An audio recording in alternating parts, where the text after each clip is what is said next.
avec les interventions les plus importantes, ces trois domaines, ces trois problèmes, le choléra, tout ce qui est résiduel de vulnérabilité par rapport à la réponse aux sinistrés du tremblement de terre, et la préparation et la réponse à la saison cyclonique. Donc, les différents secteurs concernés pour ce qui en est la réponse au choléra sont les clusters de santé et WASH, donc eau et assainissement, pour la réponse à l'épidémie dans l'immédiat, pour santé, renforcement du système de surveillance et la réponse immédiate pour ceux qui sont malades du choléra, et puis des travaux de mitigation, par exemple des installations de traitement d'eau, donc 40% des écoles sur le pays qui n'en ont pas et qui posent donc un risque en termes de prévention et d'hygiène pour le choléra. Vous voyez les chiffres les plus urgents, ou l'argent, les montants les plus urgents dont on a besoin pour combler à ces besoins. Pour ce qui en est de la réponse au séisme, avec une focalisation sur les camps, sur les gens qui sont encore dans les camps, tous nos indicateurs de la communauté humanitaire nous démontrent que les services de base dans les camps sont de moins en moins garantis à cause, encore une fois, du manque de financement pour le maintien de ces services essentiels, mais aussi pour l'appui au retour et la relocalisation des gens qui sont encore dans les camps. Il y a une demande de 19 millions de dollars, ce qui est une des priorités qui ont été retenues par le coordonnateur humanitaire pour ce cas. Ça s'appelle mi-parcours. Protection, donc il y a les gens dans les camps sont particulièrement vulnérables aux violences et à des violations de droits de l'homme. On demande pour ce secteur protection 4 millions de dollars, et pour la réduction de la morbidité et de la mortalité dans les camps à cause de la malnutrition, il y a un besoin dans l'immédiat d'à peu près 1 million de dollars. Pour les préparatifs et la réponse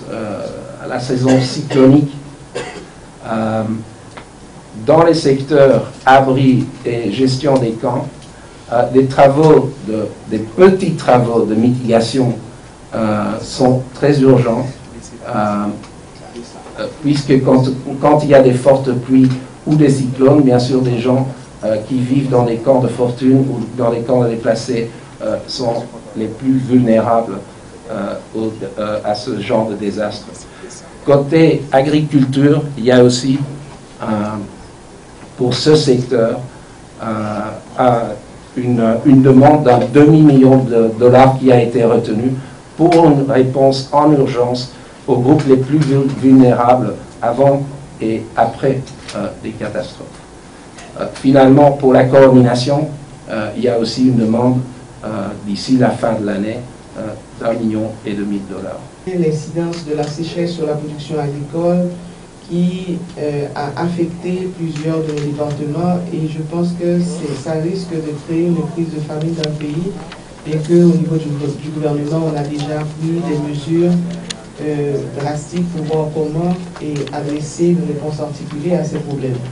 Je pense effectivement qu'on ne peut pas occulter l'impact du changement de climat sur Haïti aujourd'hui, et c'est ce qui a, à mon point de vue, provoqué cette incidence, cette sécheresse cette année, justement, qui a une incidence importante sur les productions agricoles. Je pense que ça aurait été intéressant, justement, qu'on en tienne compte, et parce que ça va, de toute manière, aggraver, justement, la situation vulnérable du pays, et on pourrait même dire qu'on est déjà, justement, dans cette situation vulnérable face à l'incidence de la sécheresse sur la production agricole cette année. Le bureau de lutte est chargé des droits humains et de lutte contre la pauvreté extrême demeure un bureau transversal. Je suis une ministre déléguée auprès du Premier ministre chargée des droits humains et de la lutte contre la pauvreté extrême. Cela ne veut pas dire que c'est à mon bureau d'implémenter des actions sur le terrain. Par contre, nous travaillons avec les autres ministères sectoriels pour amener ces ministères sectoriels à faire l'apprentissage de la cohésion pour qu'il y ait une réponse beaucoup plus articulée aux problèmes vulnérables de ce pays. Et c'est ce que nous avons fait jusqu'à présent. On a beaucoup travaillé avec le ministère de l'Agriculture, le ministère de l'Environnement et le ministère de la Santé et pour essayer justement de donner des réponses conjointes face aux problèmes de la population. Alors, je l'ai mentionné aussi dans mon point, c'est important pour que cette coordination humanitaire articule ses réponses avec justement les interventions du gouvernement, parce que maintenant il y a un gouvernement, les donnes ont changé, il y a un gouvernement en place, et le mot d'ordre c'est la cohésion, c'est la proximité et avec la population, c'est l'affirmation de l'autorité de l'État pour l'obligation des résultats. Et c'est pour ça qu'on a demandé justement à la coordination humanitaire d'essayer de renforcer un partenariat avec l'État haïtien pour suivre un petit peu les axes prioritaires définis par l'État haïtien.